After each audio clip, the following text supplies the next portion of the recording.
Justin Lum for Fox 10 Investigates here with Russ Richelsoph, on the record, criminal defense attorney not associated with the Lori Vallow Daybell case, but we wanted his take on the latest motion filed by the so-called Doomsday Mom. She has filed a motion to dismiss her case for a lack of a speedy trial here in Arizona. Just to catch you up, she's charged with two charges of conspiracy to commit murder in the death of her former husband, Charles Vallow, and in the attempted murder of her ex-nephew-in-law, Brandon Boudreaux. This really starts at the beginning of the Lori Vallow saga in 2019. Russ, first off, thanks for joining us. And what do you make of Lori Vallow Daybell's motion? She actually did a pretty good job of writing the motion. She was concise. She cited the law. So I think as far as the motion goes, she wrote a good motion. I don't think the judge is going to dismiss the case, and that's because the way that time is computed and the situations in the case where time is waived. So when her defense attorneys asked for time, asked for continuances, that time doesn't count. And then the time that she was going through the competency evaluation, that time also does not count. So I don't know what the new time computation would be once you exclude that time. But judges can go over the speedy trial time for exceptional circumstances, and it's not unusual in cases that are this complex for it to take more than the usual 270 days to get the case to trial. So what I suspect will happen is I suspect that the judge will set a trial date on the second case, but I expect the judge will deny her motion. Yeah, she is claiming that her Sixth Amendment right has been violated. And you spoke a little bit to that. I mean, is there any truth to that? I mean, you bring up the point that there's been some time elapsed because of the mental competency evaluation and the motion for the continuance by her former team. So yeah, there has been a lot of time that has gone by. But again, this is a complex case. Is this something normally that a defense attorney may do to say, hey, you have violated my client's Sixth Amendment right? I mean, does it seem like she knows what she's doing here? So yes, defense attorneys will sometimes insist on a speedy trial and try to get the case to trial within the time limit set by the rules. Usually, though, that I would say that's the exception. Usually, the focus of the defense attorney is having enough time so that they can provide an effective defense for the defendant in a criminal case. So it's more important to the lawyer to be adequately prepared, to have time to interview all of its witnesses, file any motions that, legal motions that need to be filed, and get rulings from the court on those issues rather than rushing the case to trial. There are circumstances where we do want to get the case to trial quickly, but usually that's a strategic move. If we think that there's an advantage to getting the case to trial sooner rather than later, or if we think the state just won't be able to prove the case and the defendant's sitting in jail while the case is pending, that might be another reason why the defense will want to push the case for trial quickly. But normally, defense attorneys are going to want more time to be more adequately prepared. Yeah, because as we know, this is a voluminous case, terabytes of discovery. There's a lot to go through. So for any new defense team, they definitely need a lot of time to prepare. But who knows this case better than Lori Vallow Daybell herself? I mean, she is literally at the center of this case. But should she be, for her own good, take a step back and not try to rush this? She's indicated she wants to get this going as soon as possible. I don't know why she is in a hurry to get this case to trial. Probably because she's sitting in jail, and jail isn't a pleasant place, and prison. She is facing prison up in Idaho. Prison tends to be better than jail. So usually defendants in criminal cases who expect that they're going to be found guilty or who are facing a prison sentence want to get to prison more quickly just because the living conditions in prison are better. There's things to do in prison. They have more, they can have a job in prison. So it's, the days filled with doing something. It's my understanding that she's representing herself in this case. I never would advise a defendant in a case this complex to represent themselves. When a defendant represents themselves, they are essentially treated like an attorney would be treated. So they're expected to know the rules and the laws, just as an attorney would. And that can get really tough in court because there's a set of rules apply in court called the rules of evidence.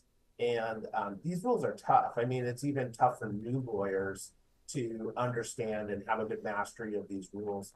For a lay person, it can be really difficult to understand why, if they ask a question of a witness in court and the prosecutor objects, it can be really difficult for a layperson to understand why the judge sustained the objection. Like, what's wrong with the way that I formulated this question? And it can be really technical.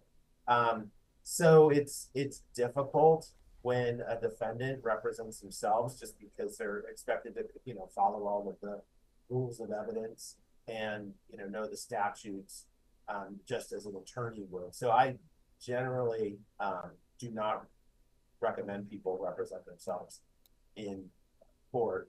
I would expect she knows the facts of the case and, she knows what really happened, but that's not really going to help her necessarily in court because, oftentimes the defense is trying to poke holes in the state's case and prove that there's reasonable doubt, convince the jury that the state hasn't met their burden of proof and hasn't proved this case beyond a reasonable doubt. And it can be difficult to do that when you're too emotionally tied to the case and you're kind of hyper-focused on the facts that, as you think they happened, but, maybe there's a different explanation for the evidence that would convince a jury that the state hasn't proven the case. How unprecedented is this that someone in such a complex case is representing themselves against prosecutors who have years and years and years of experience in a county like Maricopa? I've seen, portions of trials where the defendants have represented themselves. I'm only aware of one situation where a defendant represented themselves and seemed to do a pretty good job of doing it, and they did get a not guilty. The case was acquitted. Usually, it's to be polite. It's a train wreck, because what happens is the defendant knows the questions that they want to ask, but they don't know how to put the questions together in a way which are allowed by the rules of evidence. So, for example, when you're watching a TV show or movie about a trial and the lawyers say objection, hearsay, objection, relevance, those rules and how to formulate a question, objection leading, that's something that attorneys can spend years getting good at, getting good at formulating questions and telling that story through questions, because that's essentially what you're doing as a lawyer. You're telling a story by asking witnesses questions, and you're kind of putting the pieces of the story together, and then in your closing argument, the jury should see the entire story. They should go, oh, that's why he asked that question. That's not an easy thing to do. I would say that's even for somebody who's been to law school, new attorneys have a difficult time doing that. That's where it's, as a lawyer, that's where experience becomes valuable, because, you go to court and, you don't do a great job and you lose, and you learn from that. And, you get better and better with these particular skills. For a layperson to just come into court and try to do that, it usually doesn't go well.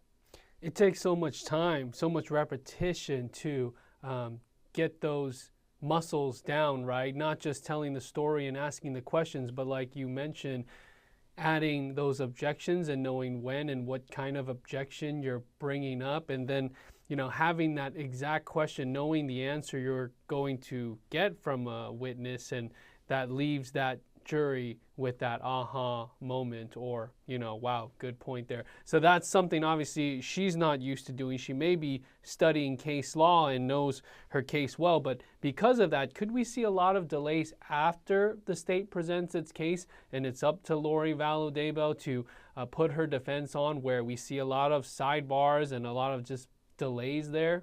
We'll see the difficulties even before that, because the state's going to put on witnesses, and then Lori Vallow Daybell is going to cross-examine those witnesses. And cross-examination is, again, it's entertaining to watch actors do it in a TV show or in a movie. But it's another thing to actually do it in real life without a script, in real time, reacting to the way the witness answers the question, because witnesses don't always answer the questions the way you expect them to. So, one of the keys of doing a good cross-examination is being a good listener. You have to listen to what the witness actually says, what their answer to your question is, and then you have to respond to that. And you might have to change course.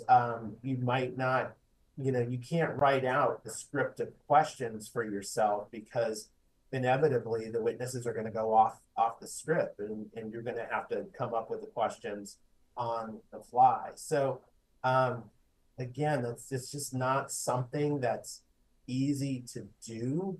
And that's a skill that attorneys take years of practice to get good at. And this is a case where it's a serious case and the stakes are high. So it'll be interesting to see how she does. But I would be very surprised if she were able to do an effective job of that. So my expectation is that we're gonna see problems from the very beginning once she starts cross-examining the state's witnesses. The stakes are high, yet she has nothing to lose. For all the beginners on this case just following, as she was convicted of killing her 2 children in Idaho and her romantic rival, Tammy Daybell, the first wife of her co-defendant and husband, Chad Daybell, who's been sentenced to death for the same crimes. That was a huge, high-profile case. But just because there was a conviction there, that doesn't mean that Arizona prosecutors have this in the bag. These are totally different cases, these 2 charges against her here, where one of them wasn't at the scene of the crime, and in the other, she wasn't actually the person to pull the trigger on her husband, but she's accused of conspiracy. So there are some nuances there, right?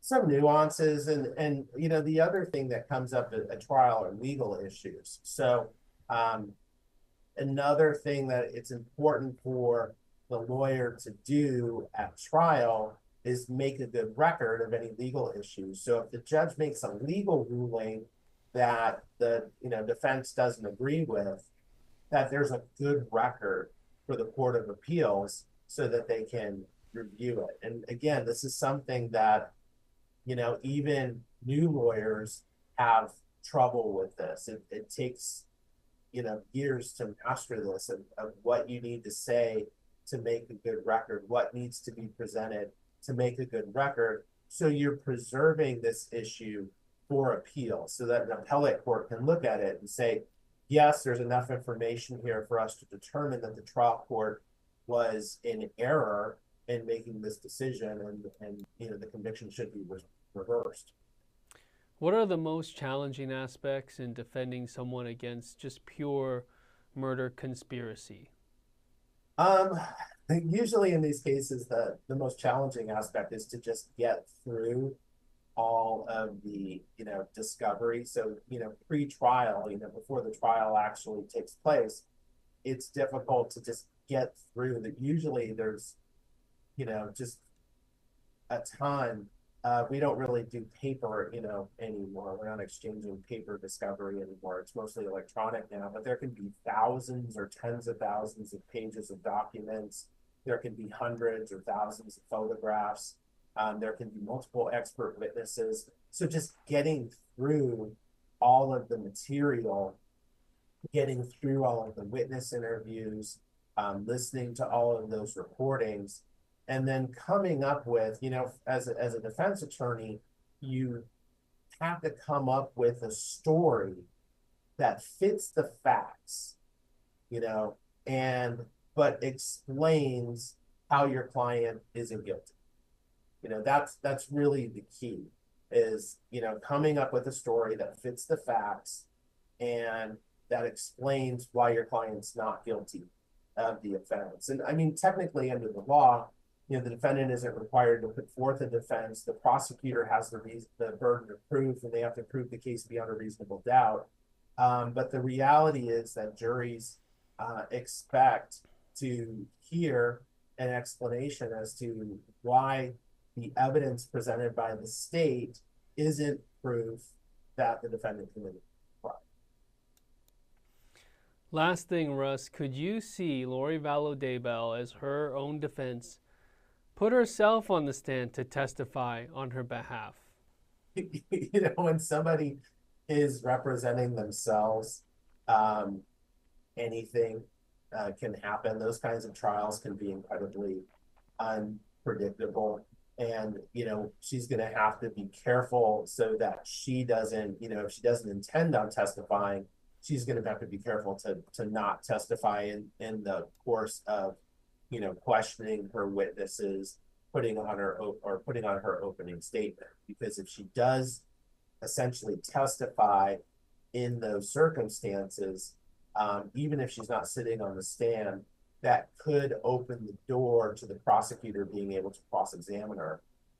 If she does put herself on the stand, again, it can be very difficult for defendants to do that in a disciplined way. Usually, when I take a case to trial, I spend, depending on the complexity of the trial, if I'm going to have my client testify, I spend a considerable amount of time preparing them to testify.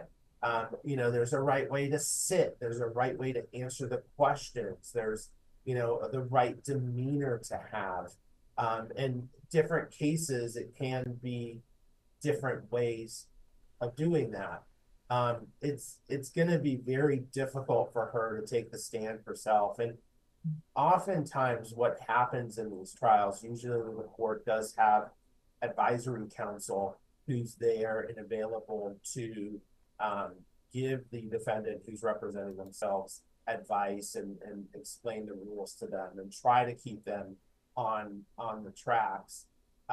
But it's not unusual in these kinds of cases for the advisory counsel to be expected to take over when the defendant goes off the rails. Yeah, I'm trying to imagine her taking the stand and direct questioning to herself. I don't know what's going to happen. I mean, really, Russ, this is going to be one of the most interesting trials and cases, these two trials that will come up for Lori Vallow, just because of the context, the saga behind her, and now representing herself in such a complex case having to do with murder conspiracy. And then the fact that her late brother, Alex Cox, is believed to be the suspected shooter in another case, and obviously the one who shot and killed her former husband, Charles Vallow, in, quote, self-defense. So does she, throw him under the bus and say it was him the whole time in this whole conspiracy case? So a lot to look forward to seeing and how it plays out. Thank you so much for your time. It should be entertaining. So you're welcome, Justin. Good talking to you.